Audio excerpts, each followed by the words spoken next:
As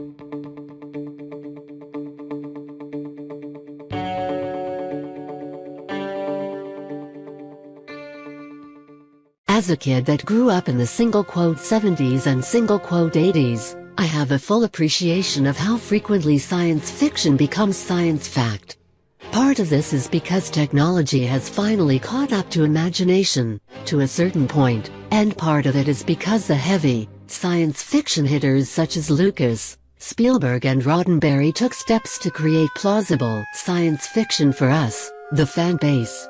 I, personally, was weaned on Star Wars and Star Trek, and so you can imagine my delight at seeing real-world devices spring from these fictitious stories.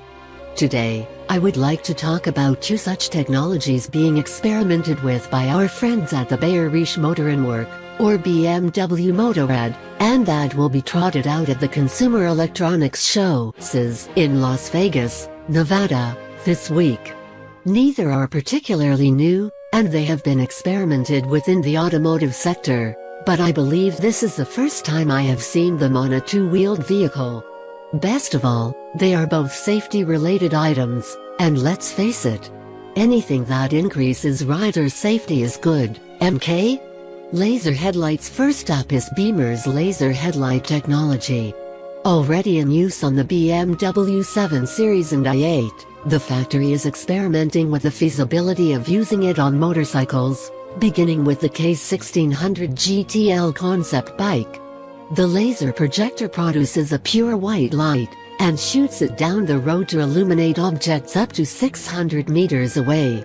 To be honest, I have to wonder if legalities will play a part in the development of these laser lights, because with ranges like that I can't help but think of aircraft landing lights, and I'm here to tell you those things are bright.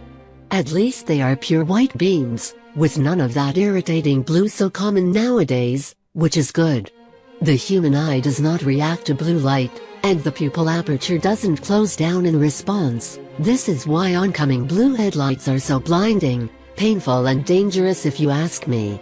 White light allows the eye to adjust, thereby preventing the pain and temporary blindness associated with the blue, so perhaps this great range and brightness won't cause a blind cage driver to drift into your lane. All that aside, I am in favor of anything that increases the usable visibility to the rider, and rider's visibility to the rest of the world. BMW admits that the technology is still a bit pricey for use on production motorcycles, but it also points out that as the technology becomes more ubiquitous in the automotive sector, prices will moderate and increase viability for the motorcycle sector. One particularly nice attribute with the laser headlight is durability. Granted, it's a new use for an existing technology, but the indications so far suggest laser lights will be more durable than LED lights, and far tougher than filament-type, incandescent lights.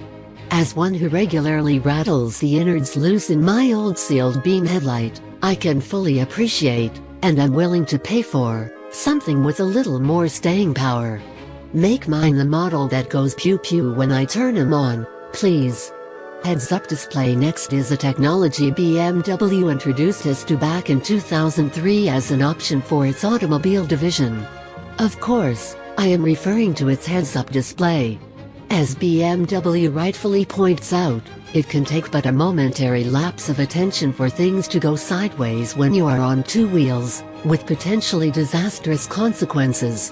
Toward that end, BMW presents this feature as a safety device that allows the rider to gain information about his or her surrounds, observe data from the onboard instrumentation, and even keep track of the rest of the pack, even if they're behind you.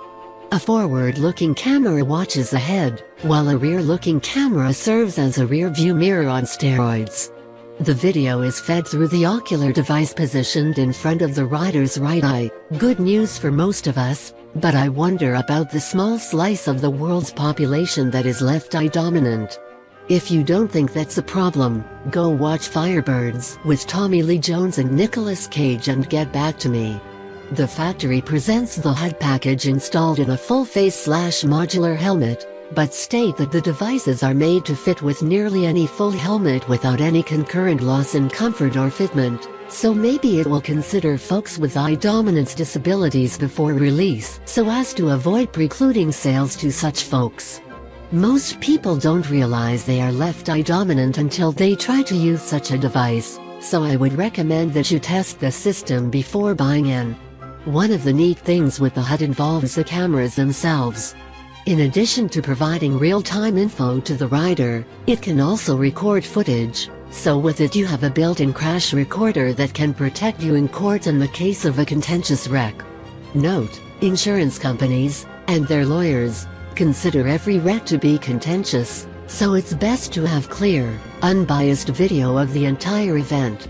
Not only that, but the system replaces GoPro cameras and the like with an even more functional version, so if you are into posting YouTube videos of your adventures, the BMW HUD is a win-win for you. What's next? Not content to simply augment the wearer of each individual helmet.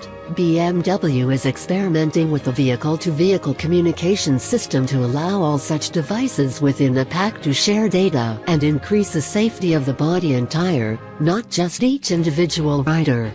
The factory is a little vague on this point.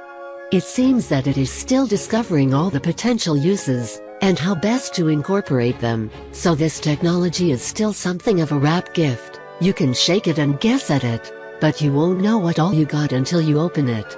We won't have long to wait. It looks like Christmas will be sometime in 2017 or so.